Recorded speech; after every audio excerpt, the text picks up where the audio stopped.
And అలాగే ma'am మీది ఆది పర్వం ఒకటి రాబోతుంది ఈ సినిమా. సో అందులో మీవి 7 గెటప్స్ అని చెప్పి విన్నాము. Is it true? నిజమే? Yeah okay. యా నాకు మీకు నాకు తెలుసా? ఏదైనా వస్తే ఇది సింపుల్గా ఇవ్వట్లేదండి ఎవరు. Okay. Yeah that's also another socio fantasy film and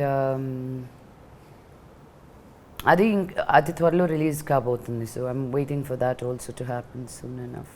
okay. Okay. And అలాగే ఈ సినిమాలో ఈ సిరీస్లో ఇంకా మిగతా క్యారెక్టర్స్ ఎలా ఉండబోతున్నాయి ఏంటి?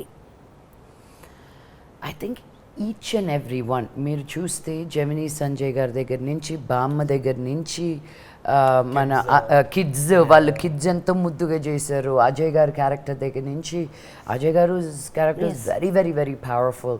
సో ఐ థింక్ ద కాస్టింగ్లోనే they did a brilliant job with every single person in it. Okay. Yeah and Everybody, all of them are great actors. Yeah Like everybody is a great actor. So that's so important for a project without leaving any loose ends. You know, anni characters baga perform chesaru. You know, all the actors. So that's one of the highlights of the series because the audience will not be able to take their eyes off the screen because the actors make their characters so believable. So that is adding something. on to that, ఇంకోటి ఏంటంటే actors అది మనం పక్కన పెట్టిన బాగా చేశారు. It's technically top notch show అండి. So దానికి మాత్రం క్రెడిట్ షోకి మాత్రం టెక్నీషియన్స్కి ఇవ్వాలి.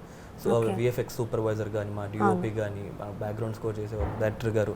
సో టెక్నికల్లీ చాలా స్ట్రాంగ్ ఉంటుంది షో మీకు అంటే విజువల్గా. అండ్ ప్రతి ఒక్కళ్ళు you know they took it very seriously and first time handle చేయడం కూడా ఇఫ్ ఐఎమ్ నాట్ రాంగ్. ఇంతకుముందు మా డిఓపి జగదీష్ గారు ఒక ఇంత సోషియో ఫ్యాంటసీ ఫిలిం చేసింది లేదు. డైరెక్టర్ తేజ గారు కూడా దో ఒక ఫస్ట్ షాట్ ఇస్తున్నా కూడా ఈ జానర్కి బ్రిలియంట్గా చేశారు work. And we just you know ఏదైతే వాళ్ళ గైడెన్స్లో నేనైతే తేజ గారు ఏం చెప్పారు వాట్ ఎవర్ ఇస్ దేర్ ఆ క్యారెక్టర్లో అది ప్లే చేశాను కానీ but visually you know there's a lot more షోకి.